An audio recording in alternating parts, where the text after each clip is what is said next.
for drinks. Yeah. And Cecil Curry, and then there was a Clinton Brumley. They were all the drunks there in Crofton. And then Bugs Plum. Bugs Plum is the one that Emil Dietrich and his wife were both alcoholics for a while. And Bugs Plum went over to there one night and put a gun to him and made him churn butter. He churned butter all night. Every time they get tired, he'd put the gun down there.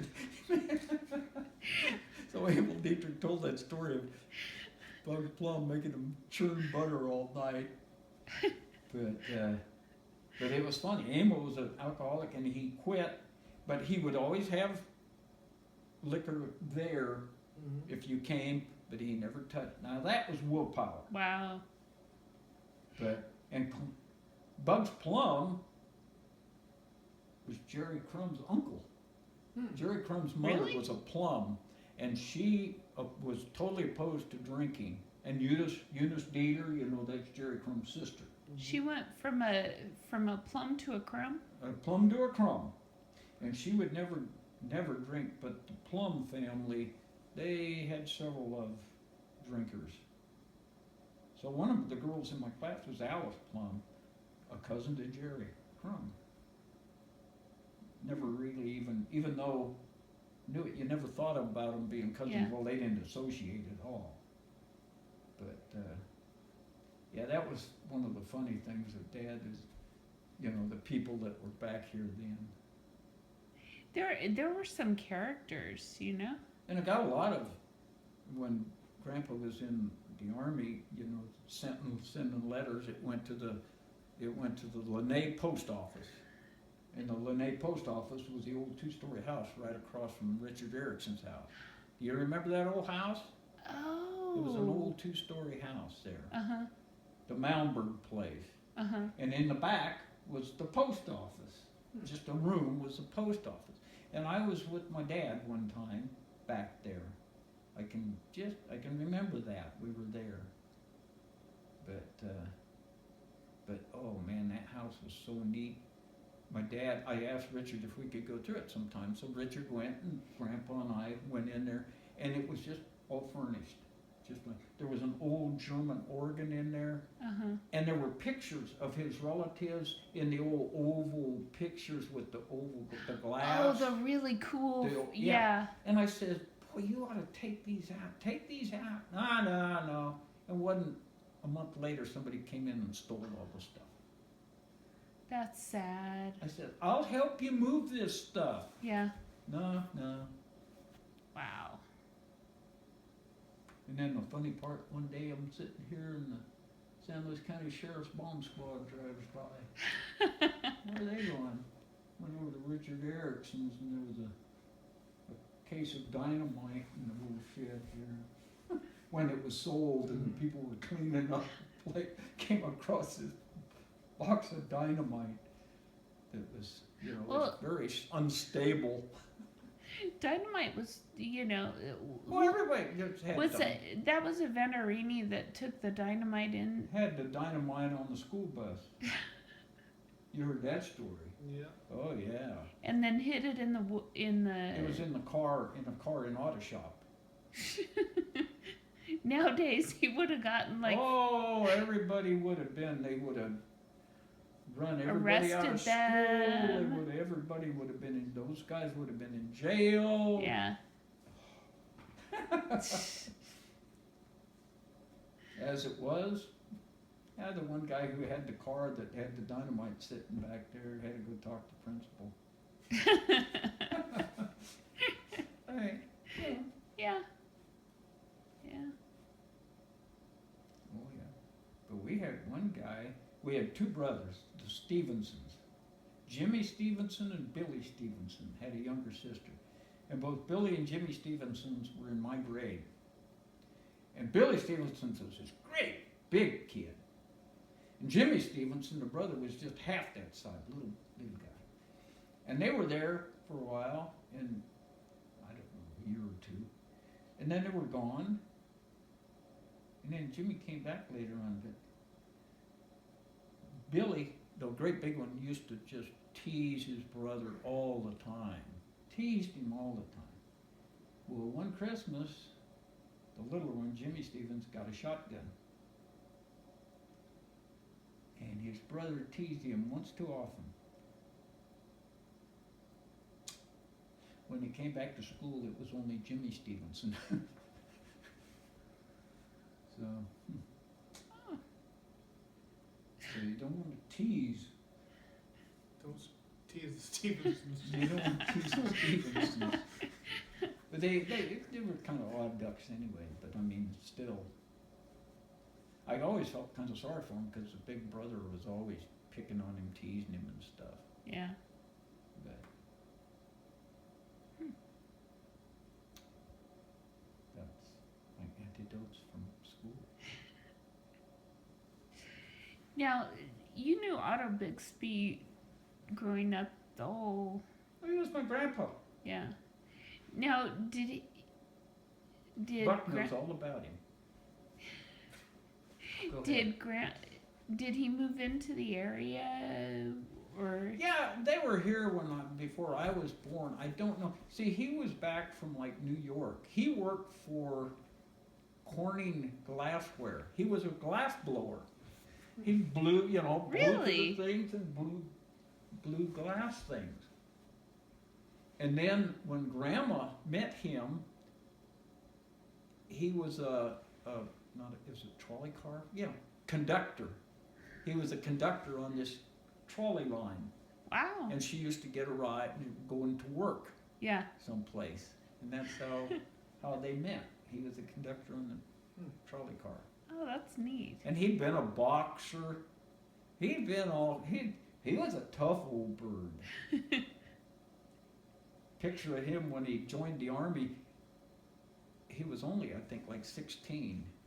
And you were supposed to be 18, but lied about his age. And that's why he was, Wow. his age difference, what it showed on his official records, he was actually 2 years younger than that. But When did he join the army? Like right around? it would have been probably before the turn of the century. He was stationed in Eagle Pass, Texas, right on the border. And he said that was where they started like the immigration officers, or not immigration, but Border Patrol. Border Patrol. The Border Patrol. Because they used to do the patrol on the border, the Army did, Oh. at Eagle Pass, Texas. But, oh yeah, he was,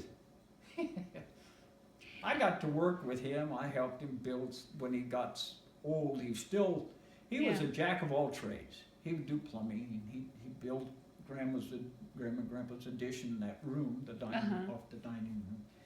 And I helped him, we built a tank house for Ann Butterworth Caldwell.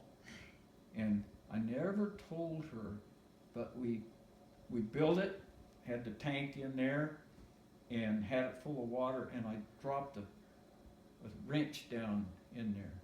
I never told her that I dove down in her drinking water and cut the wrench out. And it was cold, let me tell you. Oh man. Otto, he always kept some bubble gum in his toolbox. In his trunk, he never had a pickup. He had his tools in the trunk of his car. And he always had some bubble gum for me in there. Because my folks didn't really let me have bubble gum. But, oh Now- yeah. So he got shipped over to the Philippines He got on the internet this morning about the Philippines. Oh, you did? Yeah, all about the fighting and everything. Oh, that's cool. And don't ruin the whole thing by saying it wasn't the Spanish-American War. It was the insurrection, which was the uprising after the Spanish-American War, which So, was 2 yeah, years. there's a Spanish-American War where sort of the U.S. helped free the Philippines from The Spanish control, but then the U.S. was involved, which the natives didn't take kindly to either. So then there was an insurrection against the United States. Hey, it's the 5-year rule. you know, anything with it. But then that's where that's where the U.S. switched guns after that, after the Philippines, because the Mora tribesmen Oh, got high on drugs. Whatever plant that before they went into battle, they got high on these drugs. And the guns that they used would hit them, but they kept coming because they were so drugged up. oh, so they were like They on couldn't- LSD or Yeah, or they wouldn't stop even after they were, unless you hit them in a good spot, I guess. And that's why the Army switched over to the Colt automatic pistols, which are the 45s now. Because the 45s had a lot more power. It hit when they hit, stopping power. the stopping power blew them back the other way. And Johnny, across the road, he said the 38s, because he was a retired cop from the valley, and he said the 38s, he never used a 38 because you could shoot somebody and they could keep coming. Yeah. But with the 45, they went the opposite way. I mean, they didn't keep coming. And he was in the Army, he was on the rifle and pistol team. He was an excellent shot. Now, did Uncle Henry ever talk about his time in World War One? Nothing besides drinking vino over in France. He never. The vino And they never thought about the asking vino him. and the women? He didn't even say about the women. He just the vino. But I was telling Buck that Emil Dietrich, he was over there and he got gassed, with the mustard gas. Oh, in World War One. Yeah. Did he ever talk about it? Probably would have if I'd asked him, but just he never even thought, you never thought Well, you about don't it. think about it, No. But Uncle Henry, I'm sure, would have had great stories. Yeah. I was telling him, Clarence Nielsen was in World War II, and he was wounded, shot through the neck, and was captured. He was a prisoner of war of the Germans. But see, he was of German descent, and he could speak German. But I mean, it was right at the end of the war where he was in the German hospital, and they had to keep moving back because the American forces kept advancing. And so they were treating the prisoners good at that time because they knew that if they weren't good to the prisoners, when the war ended, when the Americans, they weren't going to treat them very nice either. So they were treating the prisoners good. Well, that was good. So. Not like the Japanese. No. And we were talking about Harry Stahl. He got wounded. He was in the battlefield, and the Japanese came out and bayoneted all the ones that were wounded. And he had so much blood on him, and he faked like he was dead. And at night, he was able to leave the battlefield. But Wow. Which battle was that? Was it in or was it just in one of the it would many? be the South Pacific where the Japanese were fighting. I don't know where. Wow. But,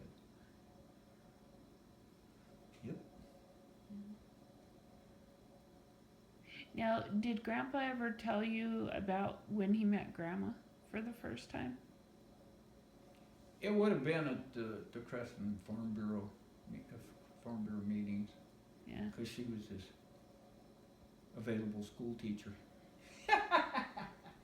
She lived with the Stalls over there. And she taught at Geneseo and found out that she wasn't made to be a school teacher, so she raised chickens. But have you seen the picture of her students in Creston? The two students? They were side by side.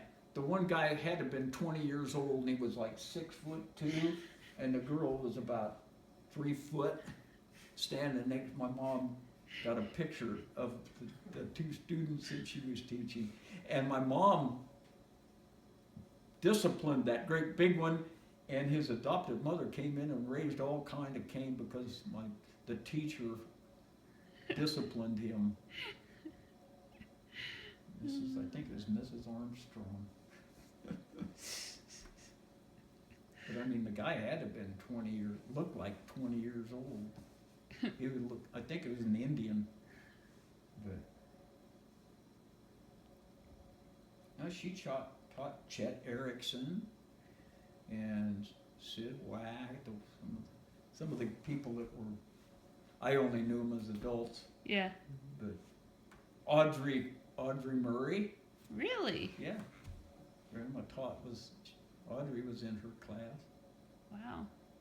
And I think I gave Audrey a Valentine's card that she gave to Grandma when she was a school teacher. Oh. Mom kept them, and I gave her back the Valentine's. Oh, that's cool. So I got a picture of up there at the mountain. Well, you took the picture when the bear was up there.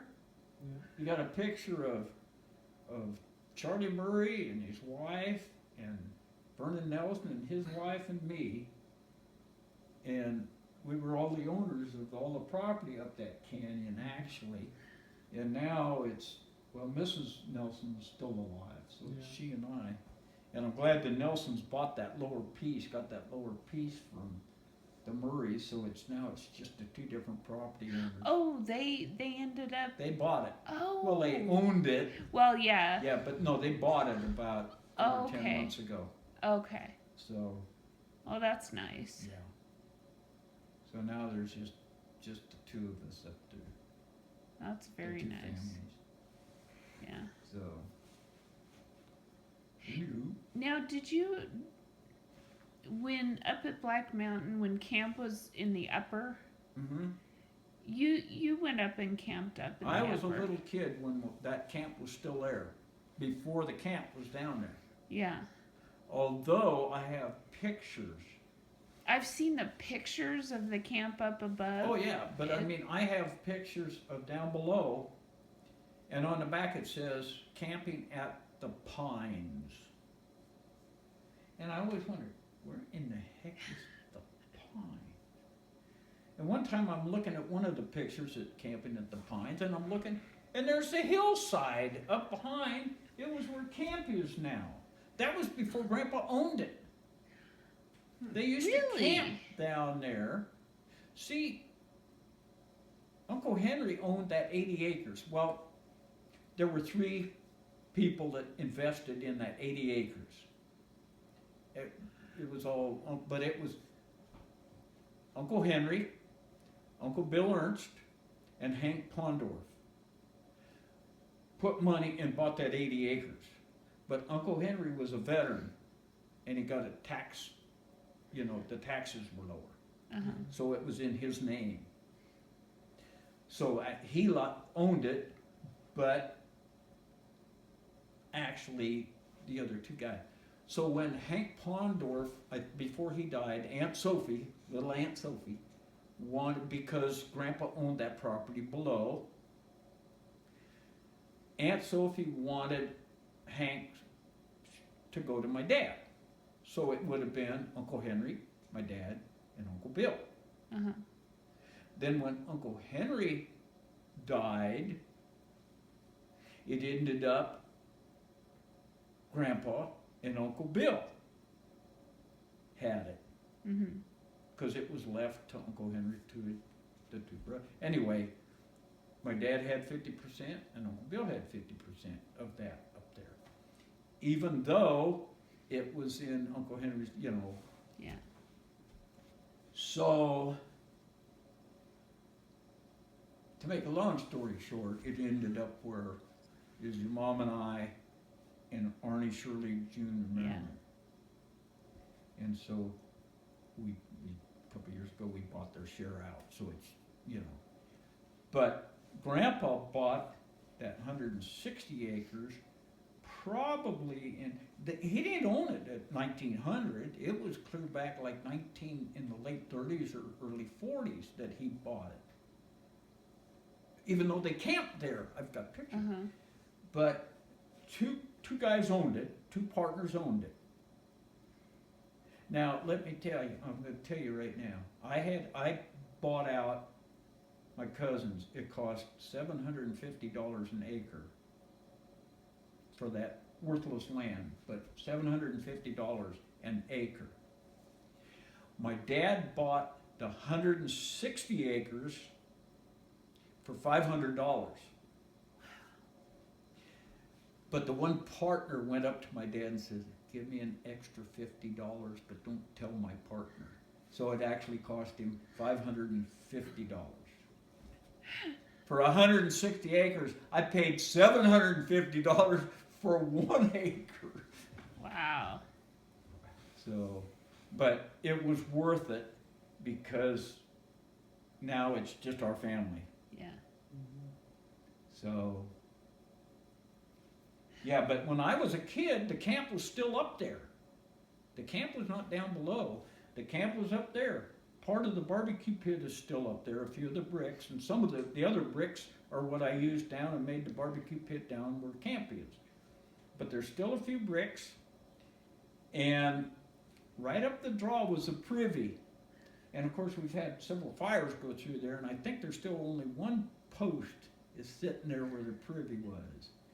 That, and the remains of the barbecue pit, and then where the one live oak tree is where the picture that you probably saw is.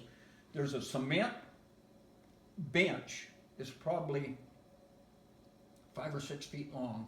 It's got the back, and then a seat, and it's all made out of concrete. It's still there, but dirt has covered up most of it. And then the picture that I had made bigger, that it was just a little bitty shot